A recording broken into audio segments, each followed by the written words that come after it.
Voilà, chers amis, merci beaucoup d'être si nombreux pour ce colloque qui a été maintes fois reporté à cause de l'épidémie et dont je remercie nos intervenants d'avoir été patients et fidèles puisque finalement nous arrivons à faire ce colloque sur Église et démocratie.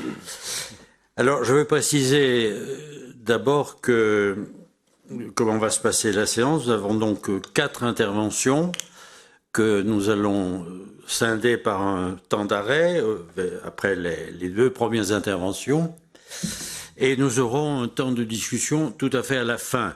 Après chaque intervention, il sera possible de poser une question, mais plutôt d'ordre pratique, chose qu'on n'aurait pas comprise ou qui n'aurait mal été entendue. Donc le débat d'ensemble sera plutôt à la fin. Église et démocratie. Je précise tout de suite qu'il ne s'agit pas de savoir si l'Église catholique, puisque c'est d'elle qu'il s'agit, est une démocratie, à l'évidence elle ne l'est pas, ni de savoir dans quelle mesure il y a des éléments de démocratie dans l'Église. Notre problème aujourd'hui, c'est de savoir comment se situe l'Église dans les systèmes qu'on appelle démocratiques. Est-ce que ces systèmes sont une menace pour elle?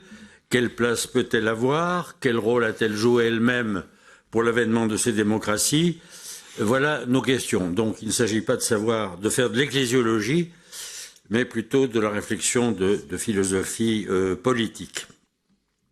Alors nous avons 2 premières interventions, celle de Bernard Bourdin d'abord et de Jean-Luc Poutier ensuite, qui vont parler 25 minutes à peu près chacun. Et puis nous aurons une pause et ensuite M. Jaume et moi-même terminerons l'après-midi.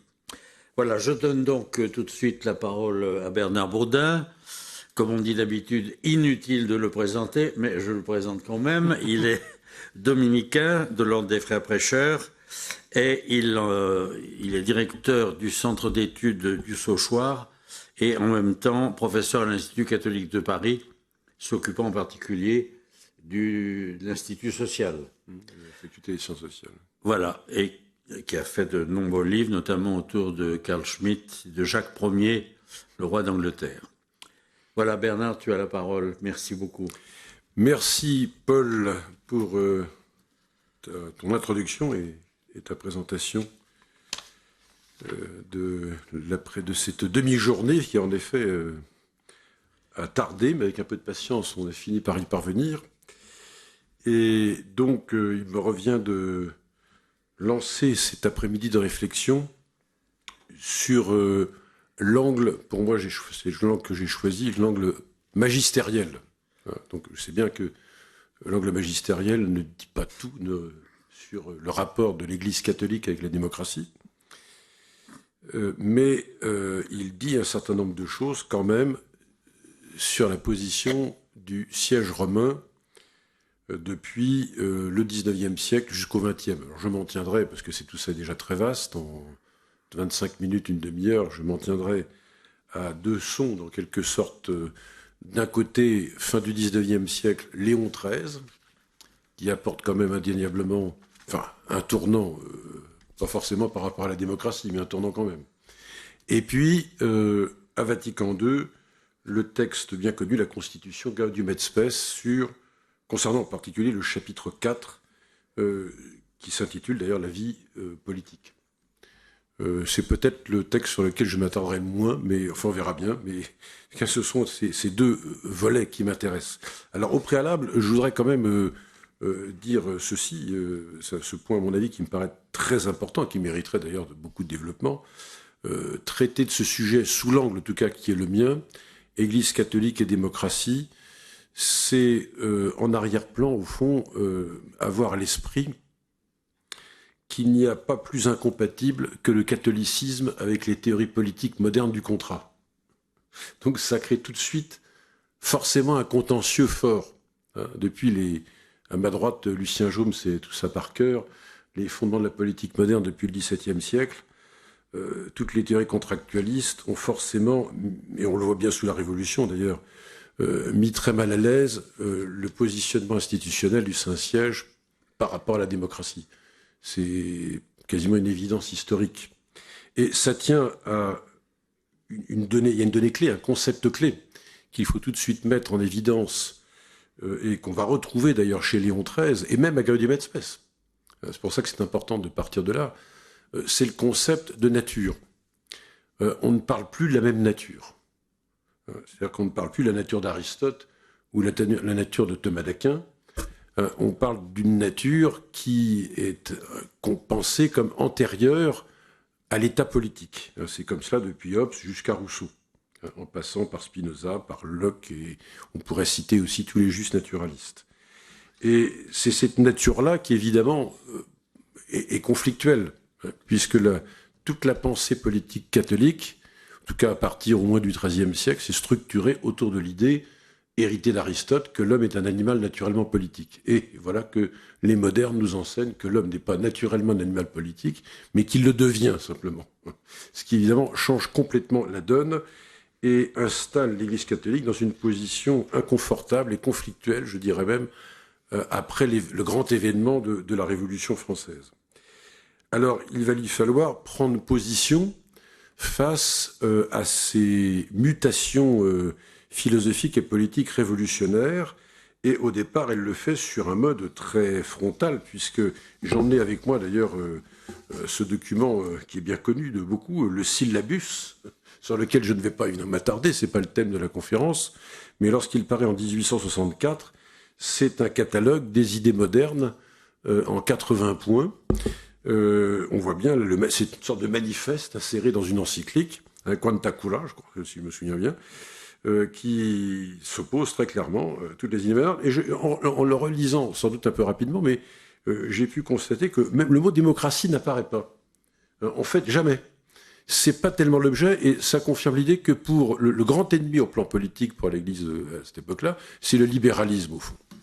C'est pas tellement la démocratie que le libéralisme. Alors bien sûr, de plus en plus, au XIXe siècle, les deux vont se fondre l'un dans l'autre, mais c'est en fait le libéralisme et non pas la démocratie qui pose problème. Et alors, arrivé après ce front d'opposition, en quelque sorte, qu'organise le pape Pie IX avec le syllabus, son successeur, le pape Léon XIII, là on peut y venir, Léon XIII, qui est tout aussi intransigentiste que son prédécesseur, mais avec une toute autre approche, beaucoup plus constructive, va tenter d'apporter une alternative à ces idéaux modernes et pas simplement se contenter de dire que ils sont tous, autant les uns que les autres, contestables et donc à refuser, incompatibles avec la foi catholique. Et Léon XIII se livre à un très gros travail d'écriture, et il faut le souligner. C'est comme le pape qui aura écrit 5 encycliques politiques, ce qui est colossal. Plus jamais aucun pape n'écrira autant sur le plan politique. Ce sera une question sur laquelle, d'ailleurs, il fera revenir. Parce que quand on parle de Léon XIII, on pense toujours au pape de Rerum Novarum, c'est-à-dire la première encyclique sociale. C'est vrai, c'est le pape qui lance ce que l'on appellera beaucoup plus tard la doctrine sociale de l'Église. Mais il ne faut absolument pas dissocier l'enseignement social de la restauration de la condition ouvrière de Rerum Novarum de Léon XIII avec son enseignement politique. Les deux sont intimement liés. Donc Léon XIII a un projet alternatif de société que le pape Pie IX n'avait pas. Et ce projet alternatif, il le défend justement en utilisant des armes intellectuelles ou des outils intellectuels qui sont très clairement aux antipodes de ce que je viens de vous dire, c'est les théories du contrat politique. Et y compris dans Rerum Novarum, même si le premier adversaire visé, ce sont les socialistes, derrière, les libéraux sont attaqués forcément de par leur conception. Au fond, ils ont généré l'ennemi socialiste, qui a de bonnes raisons d'être socialiste, avec ce grand tort pour Léon XIII, c'est qu'ils sont contre la propriété privée. Mais... donc l'ennemi socialiste, c'est l'arbre qui cache la forêt aussi du contractualisme libéral. Alors, Léon XIII est le pape, en effet, aussi qui à une époque qui correspond à des événements importants. L'Église a perdu ses états temporels depuis la chute de l'empire de Napoléon III, Il y a aussi le fameux Kulturkampf en Allemagne, qui est très important et qui vaut largement l'anticléricalisme français, la laïcisation de l'enseignement scolaire en France, et puis la montée en puissance, comme je viens de le dire, aussi du socialisme. Et donc Léon XIII organise donc cette pensée, comme je viens de le dire, à la fois politique et sociale. Alors je retiendrai surtout ici l'encyclique la plus connue qui est parue en 1885, c'est Immortale Dei, et le titre lui a déjà tout un programme de la titre français de la Constitution chrétienne des États. Il n'imaginerait plus au XXe siècle, déjà, avant, même après, surtout après Vatican II, parler de la Constitution chrétienne des États. On a vraiment changé de monde. Et déjà, ça peut faire réfléchir sur l'hypothèse qu'il y aurait une démocratie dans cette constitution chrétienne des États. Et Léon XIII défend un certain nombre de thèses que je vais ici, bien sûr, simplement énumérer autour de 6 points essentiels. Tout d'abord, le recours, bien sûr, à la philosophie politique d'Aristote, et donc, en catholique du XIXe siècle, un aristotélicien est forcément un thomiste. En fait, ça va forcément, c'est lié. D'ailleurs, ce n'est pas par hasard si Léon XIII restaure les études thomistes, ce qu'on va appeler le néo-thomisme, et ayant chargé d'ailleurs les dominicains de poursuivre ces recherches qui se poursuivent toujours tout près du couvent dans lequel d'ailleurs je réside. Et donc c'est toujours d'actualité, même si les temps ont changé, la fameuse commission léonine, le nom veut bien dire ce qu'il veut dire, la commission léonine, donc le renouveau thomiste, c'est l'outil intellectuel pour contrer les idées modernes. Donc, au plan politique, ça se vérifie très clairement par cette référence à la nature, selon Aristote et celle de Thomas d'Aquin. Principe naturaliste. Et puis, deuxième point, bien sûr, la référence à Dieu, évidemment, forcément. Et quand on dit référence à Dieu, ça veut dire référence aux fameux versets, ou les 2 premiers versets de l'Épître aux Romains 13, toute autorité en charge est constituée par Dieu, plus classiquement connue par un raccourci, me semble-t-il d'ailleurs, quand on lit les traductions bibliques d'aujourd'hui, tout pouvoir vient de Dieu. C'est comme un petit peu un raccourci, d'abord, même au plan de la traduction entre le latin et le grec. Mais c'est ce que dit Léon XIII, tout pouvoir vient de Dieu, lui il s'exprime comme ça. Alors, quelle que soit la forme de régime, donc, troisième point aussi, et qui est important, et qui peut faire réfléchir sur la possibilité d'une démocratie ou non, c'est l'opposition très claire à toute liberté religieuse, donc il reste tout à fait, on revient dans l'intransigeantisme catholique, avec donc la nécessité d'un culte public. Et là, on voit bien, c'était sa fameuse thèse, la thèse et l'hypothèse, ensuite liée au commentaire de Monseigneur Dupanloup, du syllabus, la vérité officielle et puis la réalité. Alors, ça s'en ressent d'ailleurs dans le texte de Léon XIII. On voit bien qu'il a fait sienne en partie cette approche de la thèse et l'hypothèse. Mais bien sûr, de préférence, un culte public, parce que sans culte public, évidemment, c'est-à-dire qu'il n'y aura pas de culte rendu au vrai Dieu, donc à la vérité. Et par conséquent, il en résulterait l'effondrement de l'unité de l'ordre politique. C'est un schéma extrêmement classique, multiséculaire. Comment pourrait-il y avoir un ordre politique sans une vérité religieuse qui vient l'appuyer ? Et bien sûr, seul le catholicisme en apporte en effet toute l'ossature. Quatrième volet aussi dans le Immortale Dei, c'est la liberté. La liberté est une idée bien sûr tout à fait défendue. La liberté, on n'a pas attendu, elle est moderne pour défendre la liberté, mais c'est une liberté finalisée par la perfection de l'homme, dit Léon XIII, perfection de l'homme, et qui doit s'appliquer à ce qui est vrai et à ce qui est bon, fin de citation. Le 5e point important dans cette encyclique, et qui, on sent là aussi une critique au fond contre le libéralisme, c'est que la liberté peut générer le droit à l'émeute. Et en ces temps où nous allons peut-être retrouver des grèves, voilà, ça donne raison à Léon XIII, le libéralisme, ça peut justifier, non pas la libertas devient la licentia, en latin, et donc, par exemple, le droit à l'émeute. Et évidemment, c'est une droit à l'émeute qui est corrélée d'ailleurs chez Léon XIII aussi. Donc on entendait ça, on lisait ça déjà chez Grégoire XVI presque 70 ans plus tôt, hein, dans son l'encyclique Mirarivos, hein, le délire de l'imagination, hein, de la liberté qui nous fait délirer. Bon, c'est la liberté d'opinion, bien sûr, hein, qui d'ailleurs est assez contradictoire avec l'idée, en tout cas au plan religieux, avec l'idée qu'il y aurait une vérité religieuse officielle. Donc on voit bien que Léon XIII est d'une extrême prudence, bien sûr. Et là, on sent que c'est le libéralisme qui est visé. Mais derrière le libéralisme, bien sûr, on peut s'interroger de savoir si on peut avoir une démocratie, puisque la liberté d'opinion est quand même singulièrement critiquée, enfin défiée. Hein. Alors le dernier point, bon, bien sûr, il peut plus nous intéresser ici, mais ça montre simplement qu'il y a une petite évolution, hein, qu'il ne faut pas négliger, mais qu'il ne faut surtout pas surmajorer. Je cite Léon XIII lui-même, hein, lorsqu'il dit qu'il est important d'accorder au peuple, sa part plus ou moins grande au gouvernement. Sa part plus ou moins grande au gouvernement. Non seulement, et c'est non seulement pour lui, je le cite encore, un avantage, mais un devoir pour les citoyens. Bon, bah, prenons cette phrase pour ce qu'elle est, mais évidemment, c'est pas la démocratie participative. On n'est pas devant les conventions de citoyens, on n'est pas encore là, on en est très loin. Mais il y a cette idée quand même, qui vient de l'héritage thomiste d'ailleurs au fond, hein, mais à dose homéopathique. Alors, avant d'en arriver à Vatican II, à Gaudium et Spes, j'aurais, c'est la brève synthèse d'Immortalité Dei, la constitution chrétienne des États. Hein, donc on voit bien, puisqu'il y a un culte public, on voit bien que c'est bien une constitution chrétienne des États. Dans Rerum Novarum, on voit bien les corollaires aussi, c'est ça qui est important de souligner, notamment lorsque Léon XIII affirme qu'il appartient les gouvernements doivent prendre soin de la communauté et de ses partis. Hein. Les partis, parce que de droit naturel, le gouvernement ne doit pas viser l'intérêt de ceux qui ont le pouvoir entre les mains, mais bien le bien de ceux qui leur sont soumis. Intéressant, parce que à la fois, il y a un souci de justice qui est indéniable, et en même temps, on voit que Léon XIII raisonne en termes de tout et de parti. C'est une pensée très holiste.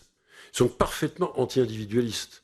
Son anthropologie, quand on lit Léon XIII, moi je pense souvent à Louis Dumont, dans ses essais sur l'individualisme, paru il y a très longtemps maintenant. C'est exactement ça, vous voyez, c'est une société structurée hiérarchiquement, holistique, et surtout pas individualiste. Il y a des partis qui forment un tout, et à partir de là, on aura un bien commun possible.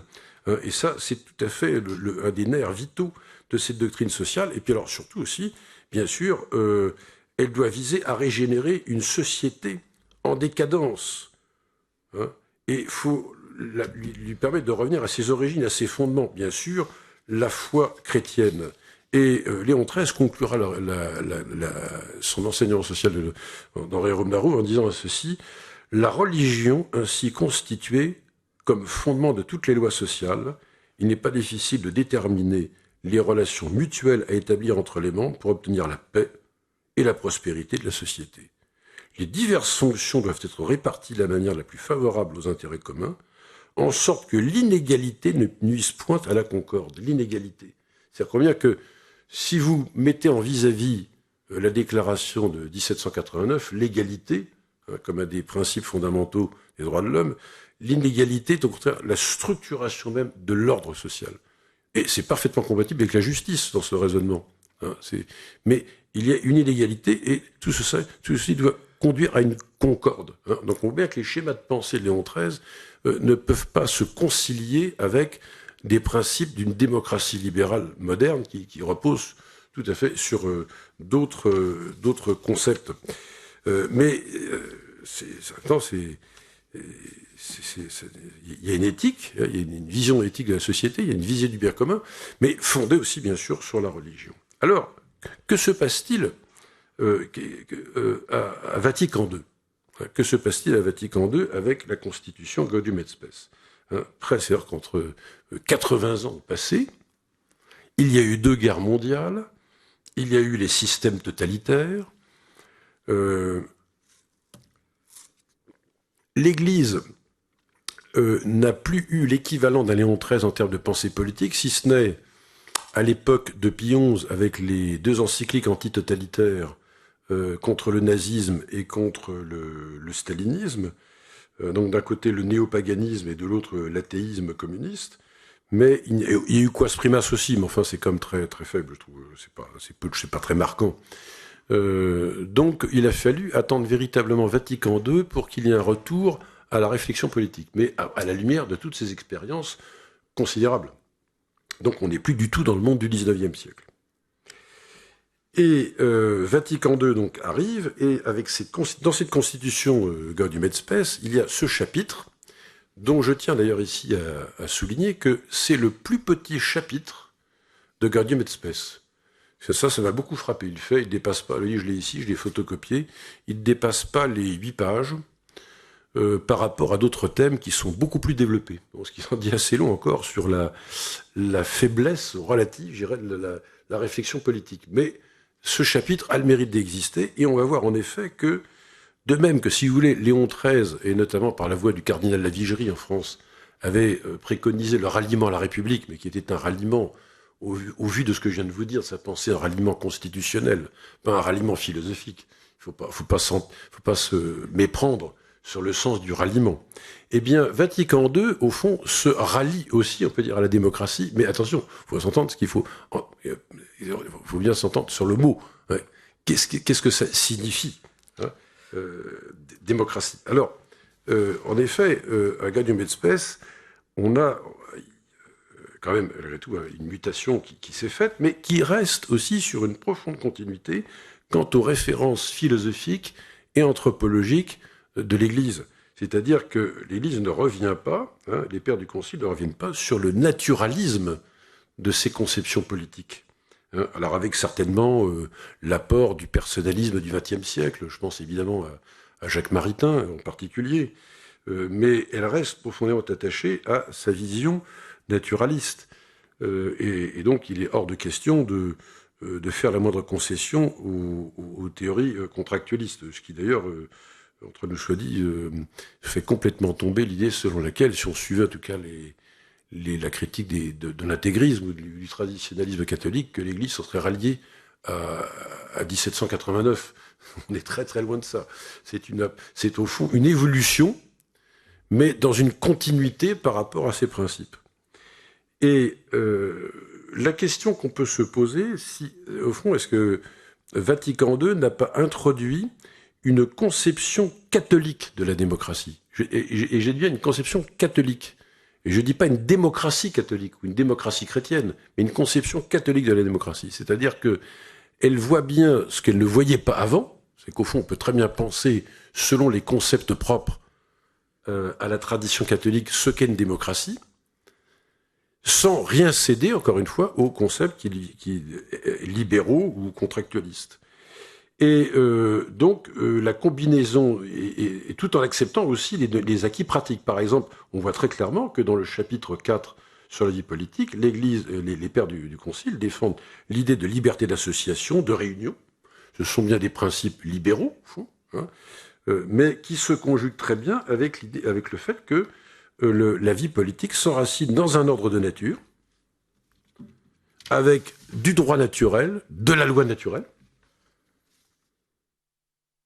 et aussi, ajoute ce chapitre, la garantie des droits de la personne. Alors c'est très important, c'est le concept de personne. Je parlais de personnalisme avec Jacques Maritain. Le concept de personne est absolument fondamental. Il éloigne, on voit bien l'Église, de positions liées à une philosophie plutôt centrée sur l'individu. Donc, garantie de la personne, le rejet de toutes les formes politiques qui font obstacle à la liberté civile ou religieuse. Alors, ça, c'est aussi une affirmation importante, parce que là, on voit qu'on est passé du monde de Léon XIII, où, en effet, il y avait forcément un culte public, une vérité religieuse officielle, et alors là, il est question de liberté civile et même religieuse. Donc, autrement dit, Gaudium et Spes, en même temps, nous renvoie à la déclaration sur la liberté religieuse qui n'aurait été inconcevable 80 ans plus tôt. Et aussi l'idée que les citoyens doivent défendre leurs droits, je cite, en respectant les limites, bien sûr, tracées par la loi naturelle et la loi évangélique. Donc, l'idée de défense des droits mais en respectant les limites tracées par la loi naturelle et la loi évangélique. Donc, on voit à Ganymed-Spes qu'il y a un souci d'équilibre qui n'était pas concevable quelques décennies plus tôt, et qui a pour corrélation, de fait, je le disais il y a quelques minutes, dans cette conception catholique de la démocratie, défense de la liberté religieuse, et on le voit même d'ailleurs dans le dernier paragraphe, le paragraphe 16 de ce chapitre, qui s'intitule « La communauté politique et l'Église », où on voit que, quand on lit un peu attentivement ce texte, que l'Église renonce à tout appui politique pour sa mission d'évangélisation. Elle ne recherche plus une alliance avec l'État et ne se présente plus comme étant une institution qui doit faire corps avec l'État, mais qui agit à partir sur ses propres bases, au fond. Et ça, c'est un tournant, évidemment, tout à fait majeur. Je dirais même que c'est certainement l'acte officiel du renoncement à ce qu'on appelait le bellarminisme, c'est-à-dire qu'il n'est plus question d'invoquer un pouvoir temporel indirect. Je pense d'ailleurs aux travaux du père de Lubac, qui est le texte célèbre du père de Lubac, pas du cardinal, mais du père de Lubac à ce moment-là, sur l'autorité de l'Église en matière temporelle. Voilà, ben oui, elle est là. Puis, ben oui, et moi aussi j'ai d'ailleurs, j'ai l'autre, oui, le deuxième, oui, absolument. Donc on voit bien que, entre-temps, il y a eu des débats intellectuels pendant l'entre-deux-guerres. Et sur ce point-là, d'ailleurs, je crois que clairement que le père de Lubac a joué un rôle tout à fait décisif, et ça s'en ressent dans ce texte de Ganymed-Spes. Donc une redéfinition de l'idée d'une communauté politique qui s'inscrit effectivement dans un ordre de nature, avec loi et droit naturel, mais en intégrant au plan pratique des principes libéraux, et de l'autre côté aussi un rapport de l'Église avec la communauté politique qui n'est plus un rapport, encore une fois, de concorde, on pourrait dire, et de lien qui serait contradictoire avec toute liberté d'esprit de liberté religieuse. Donc on peut dire que là, l'Église catholique a de fait, à Vatican II, intégré le fait démocratique. Ça, je crois qu'on peut le dire, même s'il ne prononce jamais le mot. Hein, quand vous lisez dans Ganymed-Spes, jamais le mot n'est prononcé. Certainement que c'est par prudence pour un certain nombre d'épiscopats qui vivent encore à l'époque en Espagne, au Portugal, à l'époque c'est encore Franco ou Salazar, sans doute. L'URSS. Et l'URSS aussi, des églises du silence. Donc le mot démocratie n'est jamais prononcé. Mais en réalité, quand il est toujours, il y a des mots qui ne trompent pas, hein, puisque à la fois toute autorité. Alors, toute autorité est constituée par Dieu. Hein, Vatican II maintient. Alors là, je pourrais vous montrer le texte, c'est très clair. Hein, mais ça se conjugue parfaitement avec le fait que les citoyens participent. Hein, il y a des citoyens qui participent à l'élaboration de la vie politique. Donc on voit bien qu'il y a un humus politique, démocratique, pardon, qui n'existait pas, qui n'était pas pensé 80 ans plus tôt, hein, et qui est tout à fait conciliable avec la référence à Romains XIII. Ça, c'est effectivement aussi un point très important. Alors, voilà, je crois qu'il est... Monsieur le Président, sans doute que j'arrive déjà au bout, non ? Oui, je sens ça. Hein, je conclus très rapidement. Donc, je conclurai de manière, disons, pas pour faire une synthèse, mais pour ouvrir plutôt la discussion.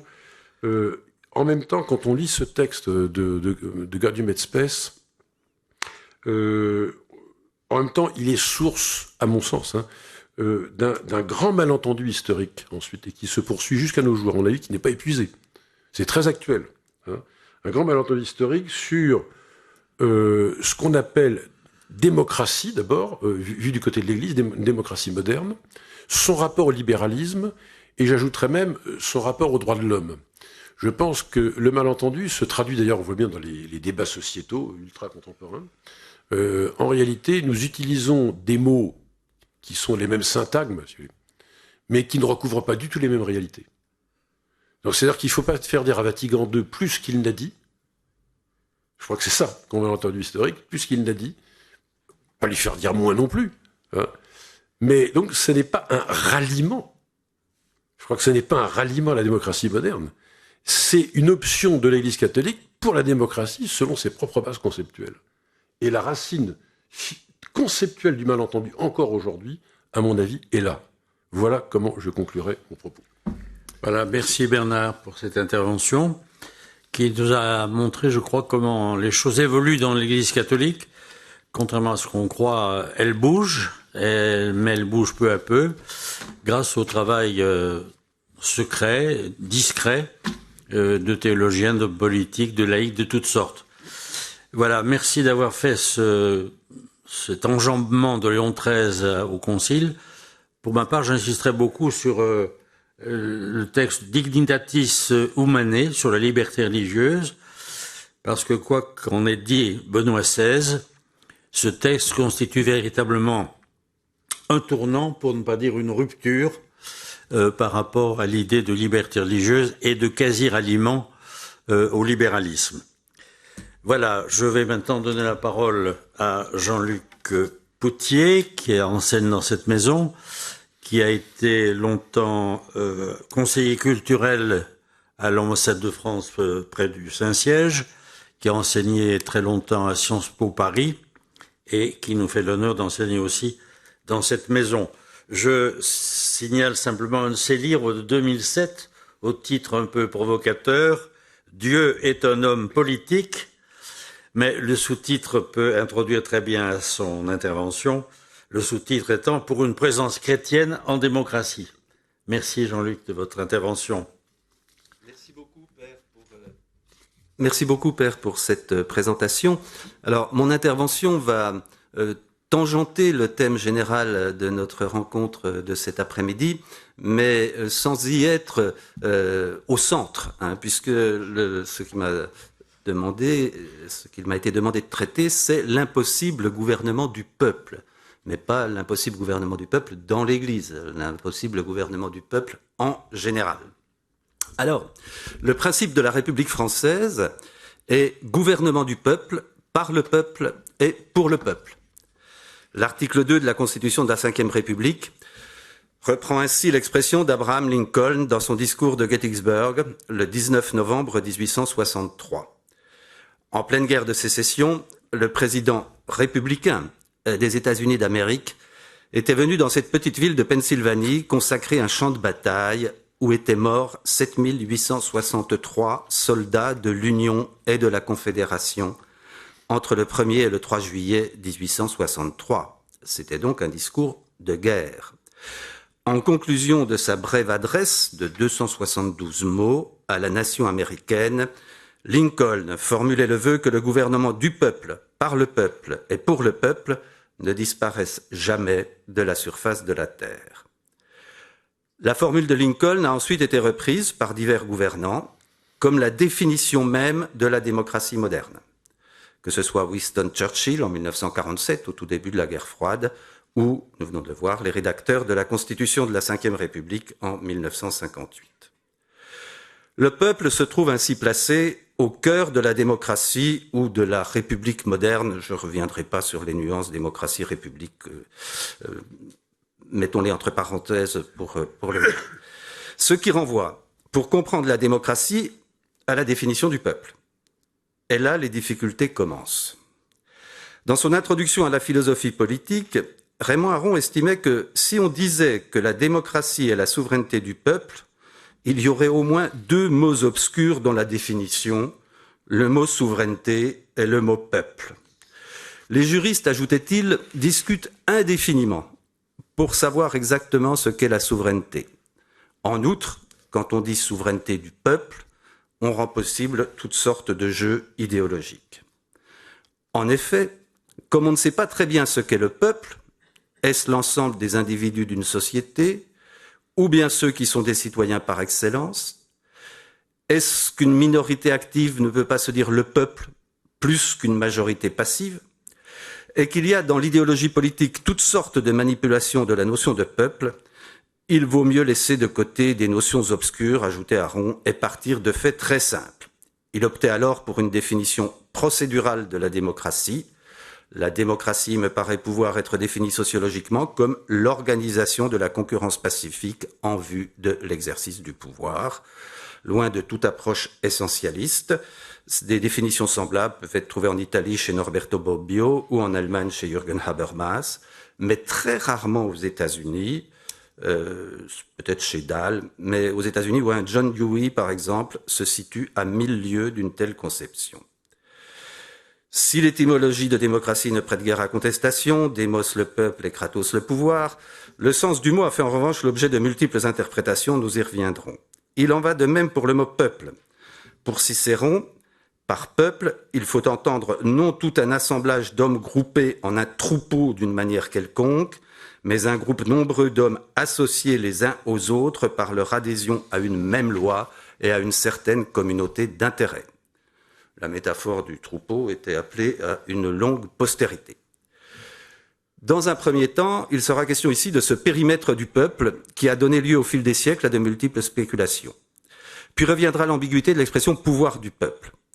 L'impossibilité d'un gouvernement du peuple par lui-même, quels que soient les modes de démocratie directe qui ont pu être imaginés, ont abouti à la mise en place d'une démocratie représentative dont Rousseau a scellé le sort une fois pour toutes dans le contrat social. Quoi qu'il en soit, écrivait-il, à l'instant qu'un peuple se donne des représentants, il n'est plus libre, il n'est plus. Que le peuple se gouverne ou qu'il soit gouverné, son gouvernement en démocratie reste une impasse, un problème non résolu, qui, de crise en crise, n'a cessé d'affaiblir la démocratie moderne elle-même, en dépit de ses victoires apparentes. Tout d'abord, donc, le peuple en son périmètre.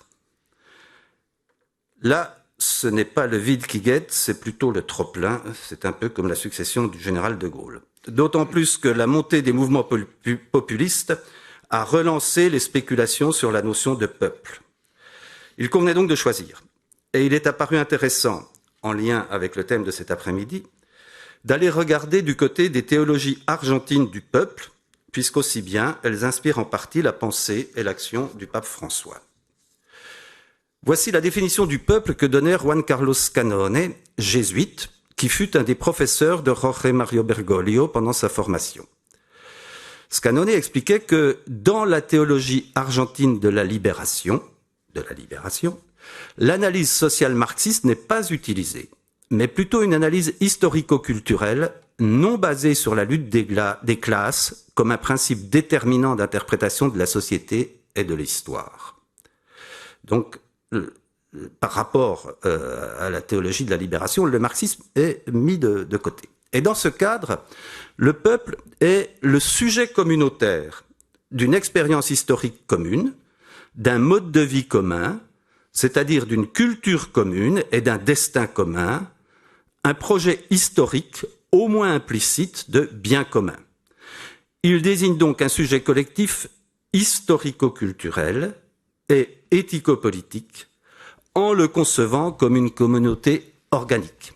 Et j'insiste beaucoup sur ce dernier mot, une communauté organique. Ce dernier élément semble très important. Dans la théologie argentine du peuple, très marquée bien sûr par l'expérience péroniste, le pouvoir accordé au peuple est jugé fondé, mais risque de dégénérer dans le pouvoir de l'oclocratie, le gouvernement de la masse informe. On retrouve le troupeau de Cicéron. Et à terme sur le pouvoir d'un seul. Une analyse déjà présente chez Polybe au IIe siècle avant notre ère et qui n'a pas manqué d'être appliquée de nombreuses fois à l'Amérique latine, notamment au sujet de la Bolivie et du Venezuela. Une telle problématique, répandue mais jamais résolue, était aussi bien exprimée par Pie XII dans son message radiodiffusé de Noël 1944, où après avoir estimé que la forme démocratique du gouvernement, là le mot démocratie est prononcé, la forme démocratique du gouvernement apparaît à beaucoup comme un postulat naturel imposé par la raison elle-même, donc on reste dans un thomisme très classique. Pie XII soulignait aussi la nécessité de distinguer dans ce cadre peuple et multitude amorphe, ou comme on a coutume de dire, masse, qui sont deux concepts différents. Le peuple vit et se meut par sa vie propre. La masse est de soi inerte, elle ne peut être mue que de l'extérieur. Le peuple vit de la plénitude de la vie des hommes qui le composent, dont chacun, à la place et de la manière qui lui sont propres, on retrouve l'organicisme, est une personne consciente de ses propres responsabilités et de ses propres convictions. La masse, au contraire, attend l'impulsion du dehors, jouet facile entre les mains de quiconque en exploite les instincts et les impressions, prompt à suivre tour à tour, aujourd'hui tel drapeau et demain tel autre. La conscience du risque de l'ochlocratie a débouché dans la théologie du peuple, en Argentine, sur une sorte de typologie des différentes communautés organiques possibles. Je l'emprunte à Michel Costantini. Alors, 3 communautés possibles. Le peuple-nation, c'est une dominante territoriale à sous-dominante politique. Le peuple pauvre, selon une dominante économique à sous-dominante sociale, et les Argentins n'ont jamais renié l'option préférentielle pour les pauvres de Medellín en décembre 1968. Le peuple des fidèles, selon une dominante culturelle à sous-dominante théologique. Laquelle de ces communautés est-il possible de construire afin que la démocratie soit en effet le gouvernement du peuple par lui-même? Les textes consultés n'apportent pas de réponse à une telle question. Et la compatibilité d'une telle théologie avec l'universalité de l'Église reste à prouver. D'ailleurs, les théologiens du peuple, Lucio Gera et surtout Juan Carlos Canone, après avoir tenu des positions radicalisées pendant un peu moins d'une décennie, dans les années 70, ont développé ensuite des opinions beaucoup plus modérées en réorientant leurs réflexions vers la culture et la religiosité populaire, mais tout en insistant pour ne pas dissocier dans la pastorale populaire le niveau religieux de la conscience du niveau politique. Donc même dans la théologie du peuple, la question de l'identité du peuple reste posée et n'a pas débouché sur des effets politiques très concrets. Alors pourquoi l'impossible gouvernement du peuple ? Pour revenir à la Constitution de la Ve République, son article 3 stipule que la souveraineté nationale appartient au peuple, qu'il exerce par ses représentants et par la voie du référendum. La majeure partie des juristes estiment que la formule « la souveraineté nationale appartient au peuple » ne veut à peu près rien dire. Pourtant, le général de Gaulle s'est employé à donner la parole au peuple à travers maints référendums. S'agissait-il du gouvernement du peuple ? Maurice Duverger, professeur de droit écouté, ancien doriotiste devenu compagnon de route du Parti communiste, a publié en 1967 un ouvrage qui a eu un certain retentissement, « La démocratie sans le peuple », dans lequel il exposait, tout en reconnaissant le caractère démocratique du référendum, sa solution pour qu'advienne une démocratie avec le peuple. Cela passait, selon lui, par un système de partis politiques forts qui soient les vecteurs de la volonté populaire. Il avait sans doute lu, mais oublié ou fait semblant d'oublier, l'ouvrage pionnier de Robert Michels de 1911 sur les partis politiques, dans lequel Michels énonçait sa fameuse loi d'airain de l'oligarchie. Selon lui, c'était d'abord au sein des partis politiques qu'avait lieu le détournement de la volonté des militants. Et même s'il terminait son livre sur une note optimiste, Michels, devenu Roberto Michels, s'installa en Italie à la fin des années 20 pour y devenir un turiféraire désabusé de Mussolini, auquel il attribuait le mérite d'avoir réinventé la démocratie directe à travers un nouveau type de parti, le parti charismatique. Citons néanmoins la fin des partis politiques à l'époque où Michels était encore proche du syndicalisme révolutionnaire et de la social-démocratie. J'aime beaucoup ce texte. Les courants démocratiques qu'on constate dans l'histoire ressemblent à des ondes qui se suivent. Ils se brisent tous contre le même écueil. Et à tout instant, il s'en produit de nouveaux. C'est un spectacle à la fois réconfortant et attristant. Dès qu'elles ont atteint un certain degré de développement et de puissance, les démocraties commencent à se transformer peu à peu en adoptant l'esprit et souvent aussi les formes de l'aristocratie qu'elles avaient auparavant si âprement combattues. Mais contre la traîtresse se dressent sans cesse de nouveaux accusateurs qui, après une ère de combats glorieux et de pouvoir sans honneur, finissent par se mêler à la vieille classe dominante, cédant la place à des opposants nouveaux qui, à leur tour, les attaquent au nom de la démocratie. Et ce jeu cruel ne prendra probablement jamais fin. Hélas, Michels a cru qu'il avait pris fin avec Mussolini. Quel que soit en démocratie le système de partis politiques en vigueur, les partis et groupements politiques concourent à l'expression du suffrage, indique encore l'article 4 de la Constitution de la Ve République. Le gouvernement du peuple, par lui-même, se heurte en fait à des impossibilités pratiques et théoriques. La démocratie directe chère à Jean-Jacques Rousseau a continué longtemps, et encore un peu aujourd'hui, à être pratiquée dans 3 cantons de sa Suisse d'origine, Glaris, Unterwald et Appenzell. La lecture des observations faites sur le fonctionnement des assemblées, les Landsgemeinde de ces cantons, frappe par le rôle qui jouent les démagogues de tout poil. La possibilité matérielle d'organiser une consultation directe du peuple laisse donc entière la question de ce que Hermann Broch appelait la folie des masses et de leur manipulation. C'était déjà la critique que les oligarques athéniens adressaient à leur propre démocratie quand il s'est agi d'intégrer des non-possédants à leurs débats. Ce qui a fait écrire à l'helléniste italien Luciano Canfora, dans son essai très discuté sur la démocratie, histoire d'une idéologie, que la démocratie athénienne, en dehors même de la question des esclaves et des femmes, était non pas le pouvoir du peuple, mais le pouvoir sur le peuple. Les modernes ont donc cherché à pallier ces impossibilités pratiques et théoriques par l'invention de la démocratie représentative. Le peuple n'est plus une somme d'individus divisés, mais il devient une entité abstraite à laquelle est attribuée la fonction de désigner des représentants qui exprimeront eux-mêmes, en dehors de tout mandat impératif, la volonté générale. Toute chose égale par ailleurs, c'est un peu le dieu de la religion civile américaine tel que l'a présenté Robert Bellah. D'innombrables travaux ont cherché à mettre au jour la pierre philosophale de cette étrange alchimie. Et comme j'ai à mes côtés 3 spécialistes de ces questions, ce que je ne suis pas, je ne pénétrerai pas davantage en ce territoire miné. En revanche, il peut être intéressant d'évoquer des réflexions récentes, bien connues aussi de mes voisins, sur le concept même de représentation. Plutôt que de chercher la parfaite adéquation entre représentant et représenté par des techniques complexes de désignation, Éric Voegelin, dans sa Nouvelle science du politique, a proposé de comprendre la représentation comme la forme à travers laquelle une société politique s'interprète elle-même comme agissant dans l'histoire. J'emprunte ici beaucoup au texte de Bruno Karsenty, La représentation selon Voegelin ou Les 2 visages de Hobbes. La simplicité, voire la trivialité de cette définition ne doivent pas nous égarer, souligne Bruno Karsenty. Son intérêt est de faire apparaître ce qui, dans la science politique traditionnelle, est complètement laissé pour compte, le lien qui existe, et doit-on ajouter qui existe toujours, quels que soient les éléments qui peuvent venir le parasiter ou l'obscurcir, entre l'action des représentants qu'une société est parvenue à se donner et la représentation de cette société s'auto-interprétant.